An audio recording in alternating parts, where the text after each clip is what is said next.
कांग्रेस के राज्यसभा सांसद राजमणि पटेल ने कहा कि अपना हित साधने भाजपा नहीं चाहती जातिगत जनगणना। सांसद बोले, हर जाति में शोषित और गरीब सभी को मिलना चाहिए समानता का अधिकार। जातिगत जनगणना को लेकर एक बार फिर से राज्यसभा सांसद राजमणि पटेल के द्वारा मौजूदा भाजपा सरकार पर गंभीर आरोप लगाए गए हैं। राज्यसभा सांसद ने कहा कि भारतीय जनता पार्टी की सरकार जातिगत जनगणना के पक्ष में नहीं है। यदि जातिगत की जनगणना हो जाती तो लोगों के भ्रम दूर हो जाएंगे और बीजेपी की पोल खुल जाएगी। देश हित में जातिगत जनगणना इसलिए आवश्यक है कि आज हर जाति में गरीब और शोषित लोग हैं और ऐसे लोगों को भी आरक्षण का लाभ मिलना चाहिए और ये तभी संभव है जब जातिगत जनगणना के साथ आर्थिक जनगणना होगी। लेकिन मौजूदा भाजपा सरकार एक जाति विशेष का मुद्दा बनाकर अपने वोट बैंक तैयार कर रही है, लेकिन जातिगत जनगणना होने के बाद सब कुछ साफ हो जाएगा।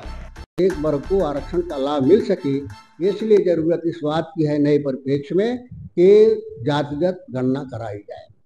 और जो हमारी वर्तमान में सरकार है ये कराना नहीं चाहती है। ये पिछड़ों की बात करती है और पिछड़ों के यदि कहीं मंत्री बना करके कहीं संगठन में ले करके और ये देश की जनता को कोटा बताने का प्रयास करते हैं कि देखो हमने पिछड़े वर्ग की भागीदारी दी। लेकिन वो भागीदारी कैसे है?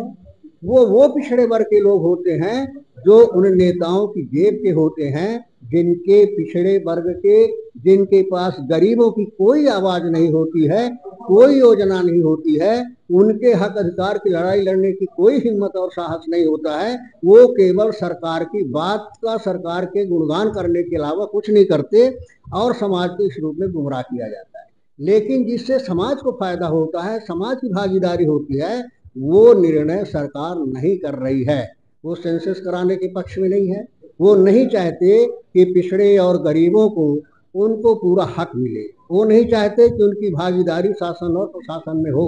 वो नहीं चाहते कि उनके बच्चों की बेटर शिक्षा हो। वो नहीं चाहते कि उनका अच्छा भविष्य हो। इस वजह से उसको उठा करके रखना चाहती है। हमें चाहते हैं कि सरकार को तत्काल जो सेंसस हो रहे उसमें इस चीज को शामिल किया जाए कि जातिगत गणना कराई जाए। राहुल गांधी ने बड़े हिम्मत और साहस के साथ सारे दुनिया के सामने ऐलान किया कि नई पिछड़े वर्ग का हक और हिस्सेदारी, गरीबों की हक और हिस्सेदारी जो होती है, हमारी सरकार आए तो हम करेंगे। हम सेंसस भी कराएंगे।